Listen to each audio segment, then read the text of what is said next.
It's strange how one moment can rewrite the entire story you thought your life was built on. Mine happened on the day I got married, the day I realized my parents didn't see me as their daughter, but as a placeholder they could forget until I became useful to them.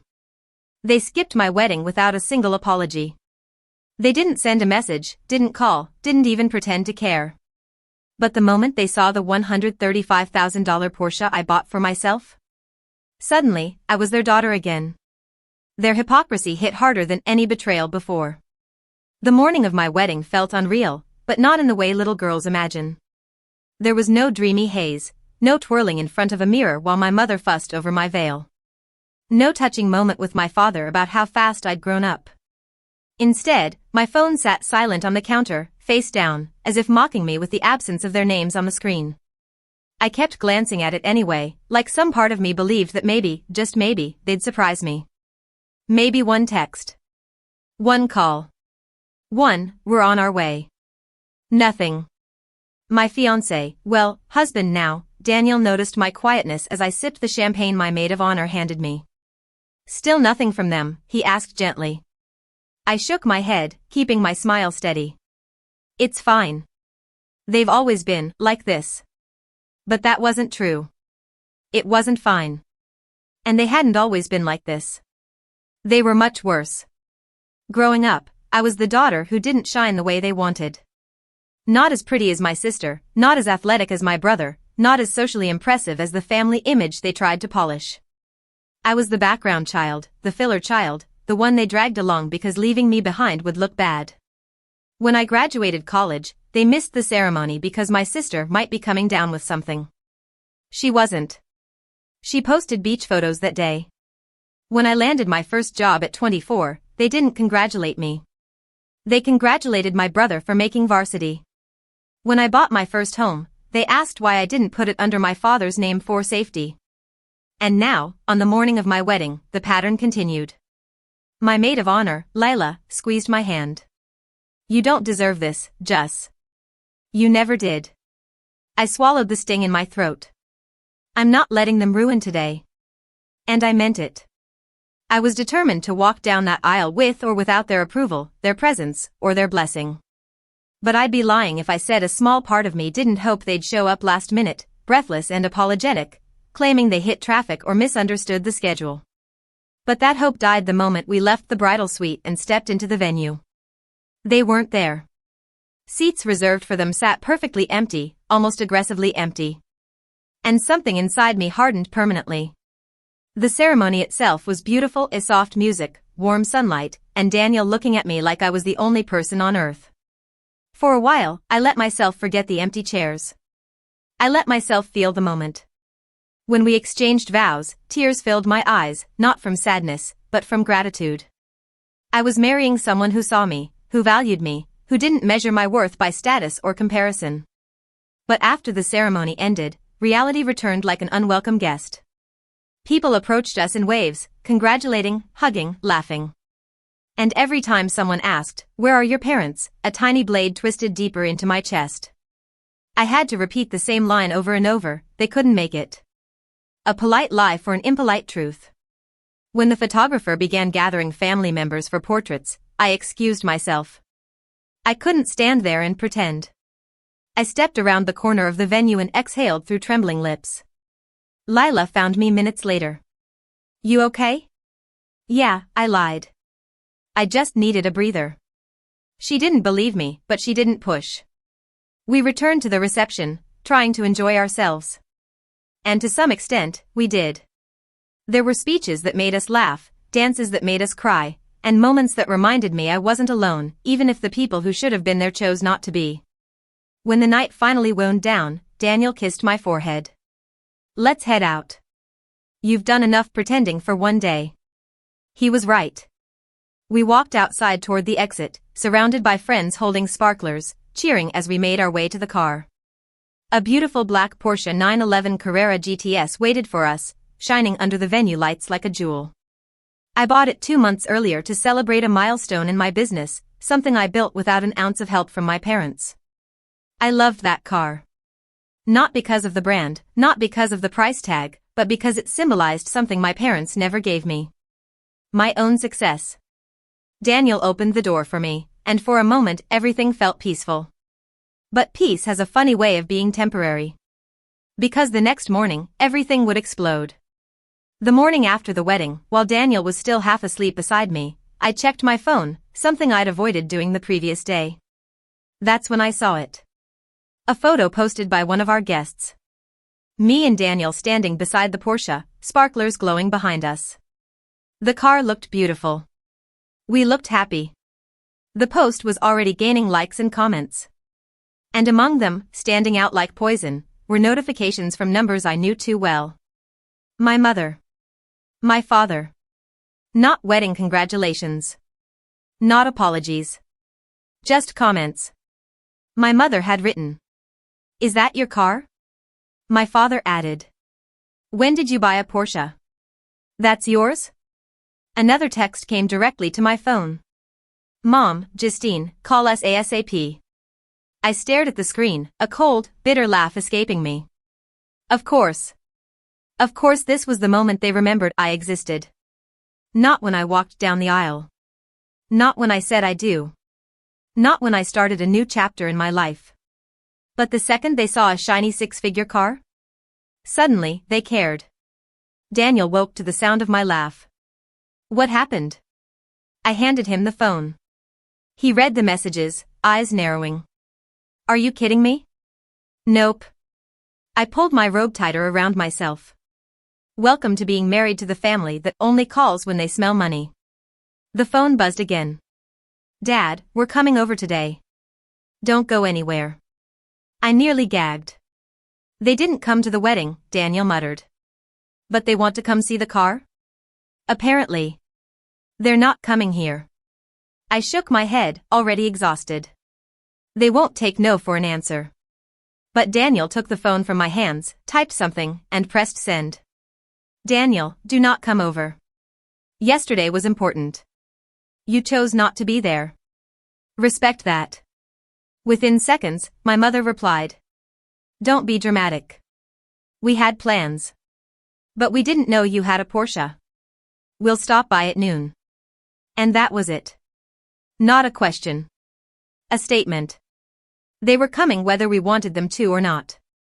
And I already knew what their real intention was. They wanted to show off my car. Daniel and I spent the morning moving through the house in a kind of tense silence. He made coffee, I tried to eat breakfast, and both of us pretended we weren't waiting for the sound of my parents' car pulling up in our driveway. But we were. Every clink of a mug, every passing car outside, every vibration on my phone made my stomach twist. I kept imagining different scenarios, them yelling, them pretending nothing was wrong, them making up some pathetic excuse about missing the wedding. But I never imagined they'd arrive early. The knock came at 11:22 a.m., 38 minutes before noon. Daniel and I froze. Then my mother's voice rang through the door. Justine, open up. We know you're in there. Daniel muttered, they sound like debt collectors. I sighed, squared my shoulders, and opened the door. There they were. My mother in one of her casual rich mom outfits, oversized sunglasses, gold jewelry, designer handbag. My father standing stiff, hands in his pockets, pretending he wasn't here for a very specific reason. But the first words out of my mother's mouth confirmed it. Where is it? I blinked. Where is what? The Porsche, she snapped. The black one from the photos. Not congratulations. Not, we're sorry we missed your wedding. Not even how was the ceremony. Just the car. Daniel stepped beside me, jaw clenched. This is exactly why we told you not to come. My father scoffed. Don't be ridiculous. We're family. I felt heat rise in my chest. Family doesn't skip weddings. My mother waved a dismissive hand. We told you, we had a prior commitment. Which was? I asked. She hesitated. A neighborhood brunch. I blinked slowly. A brunch. It was important, she insisted. And besides, you didn't tell us that you bought something so extravagant. Daniel let out a short, disbelieving laugh. So that's your priority? My father stepped forward. Justine, show us the car. We want to see what you've been hiding. I crossed my arms. I don't owe you anything. My mother's lips tightened. We are your parents. And I was your daughter yesterday, I said, voice sharper than I intended. But you didn't seem to remember that. For a moment, silence hung in the air, thick, awful, suffocating. Then my father huffed. We're not here to fight. We just want to see the car. There it was. The truth. The only thing that brought them here. Daniel squeezed my hand. You don't have to do anything you don't want to. But I already knew what I wanted. I stepped outside, closing the door behind me so they couldn't wander in uninvited. Fine. Follow me. My parents perked up instantly, like two children promised candy. I led them down the driveway, feeling their footsteps behind me, their excitement growing with every step. When the Porsche came into view, shining under the daylight, my mother gasped dramatically. Oh my God, Justine. It's gorgeous. My father circled the car slowly, admiring it like a shark admiring prey. A Carrera GTS. You've done well. Done well. Not, we're proud of you. Not, you earned this. Just numbers, status, material. My mother pulled out her phone. I'm taking a picture. I stepped between her and the car. No. Absolutely not. Her face twisted. Justine. I'm not letting you post photos of my car so you can brag to your brunch friends about something you didn't support, didn't know about, and didn't earn. She scoffed loudly. Don't be childish. I didn't move. She lowered her phone slowly, annoyed. Then my father cleared his throat. How much did this cost? I stared at him. Why does that matter? It matters, he said. As family, we deserve to know what kind of assets you have. Daniel, who had been silently watching from the garage doorway, stepped forward. She doesn't owe you financial reports. My father bristled. Stay out of this. No, I said. He's my husband. He's in this. My mother rolled her eyes. Look, we're impressed. Truly. But you should have told us. Parents should be the first to know when their daughter buys something so high-end. You weren't even the first to know about my wedding, I said softly.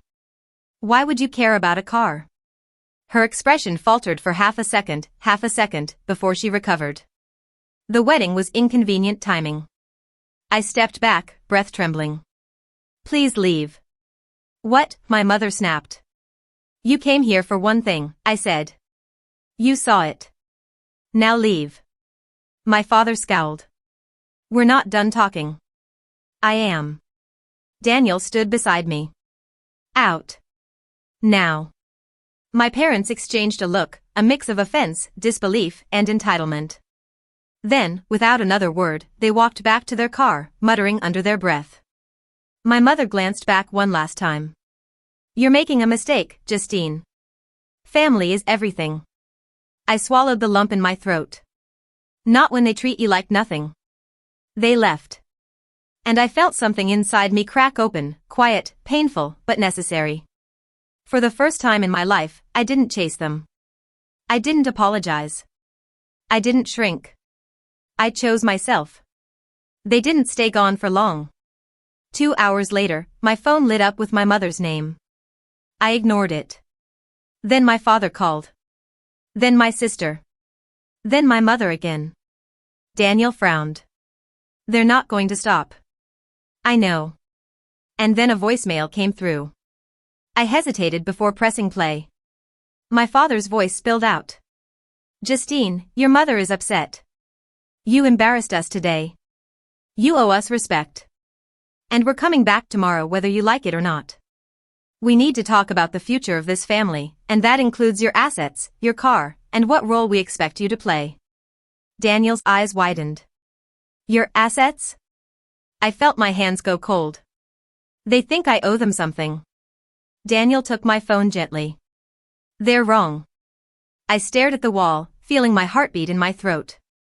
This wasn't about the car anymore. This was about control. My parents had ignored my life for years, but the second they saw something expensive, something shiny, suddenly, they wanted a stake in my success. Suddenly, I was valuable again. Daniel wrapped his arm around me. Justine, whatever they're planning, we won't let it happen. I nodded slowly. Because deep down, I knew something. If my parents were coming back tomorrow, they weren't coming for reconciliation. They were coming for possession. And I was done being possessed by them.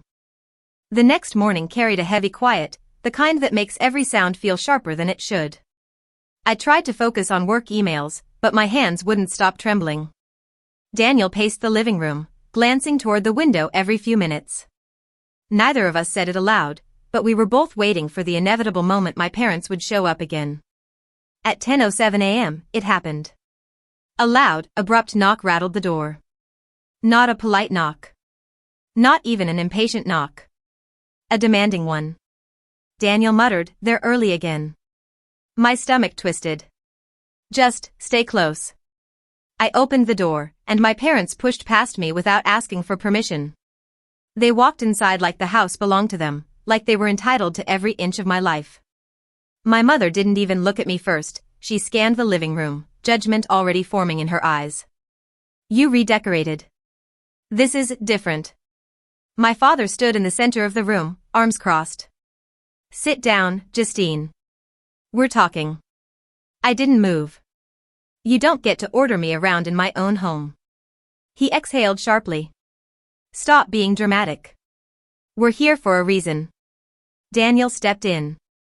"If you're here to talk about the car again." My father cut him off. "This is family business. Stay out of it." I stepped between them. "He is family." My mother rolled her eyes. "Let's get to the point. We saw your Porsche. A car like that requires a certain level of income. And we know you make good money, but not that good." I stared, unsure what she meant.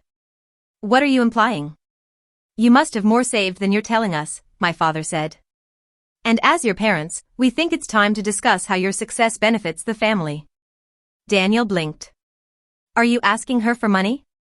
My father didn't flinch. "We're asking for support. We raised her." My voice shook in disbelief. "You didn't support me through school. You didn't help me start my business. You didn't even support me enough to show up to my wedding." My mother snapped, "Stop bringing up the wedding.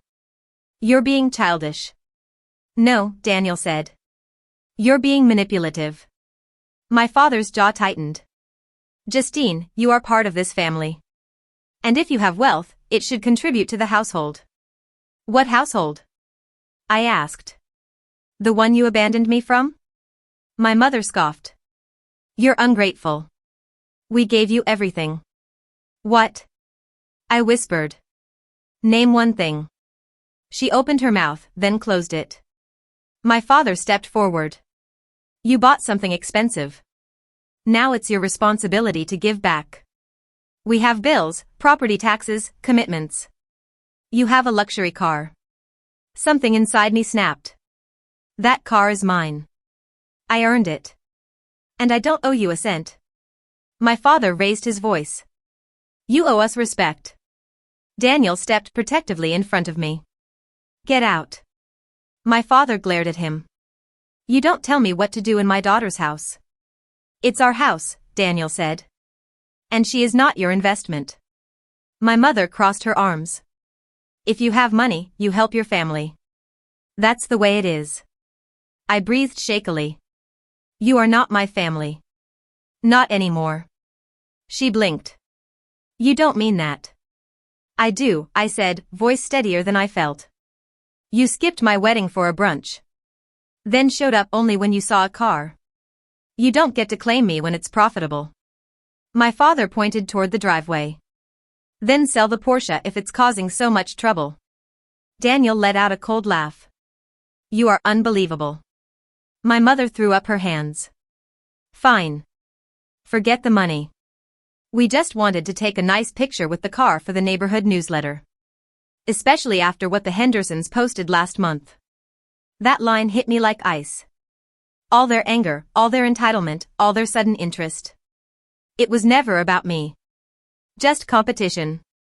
Their daughter's car was a prop in their social ladder. My father grabbed his keys. "We're done here. But don't expect this to be over.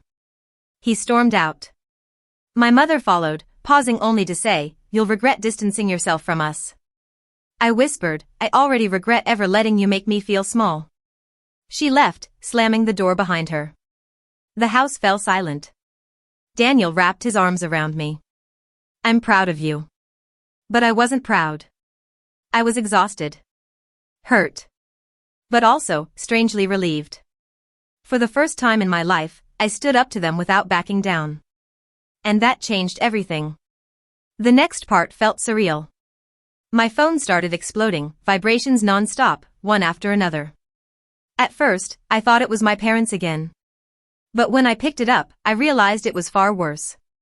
The entire family group chat had woken up. A text from my aunt. "Why are your parents saying you cursed at them?" From my cousin. "Your mom says you bought a Porsche and won't let them see it?" From my sister. "You need to apologize. You're making mom cry." Of course. They told everyone.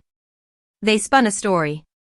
And suddenly, I was the villain who disrespected her parents after they did so much for her. I typed back. They skipped my wedding. The group went silent for a moment. Then my sister replied. "Stop being dramatic. It was just one event. Just one event. My wedding. The day I married the love of my life. Just one event." I muted the chat. Daniel kissed my forehead. "You don't have to keep letting them hurt you." I nodded. But letting go of family isn't simple. It feels like amputating a limb that's been infected for years. Necessary, but painful. 3 days passed without a word from my parents. I started hoping they were done with me. But on the 4th day, my sister showed up unannounced. She stood at my door with a smug expression.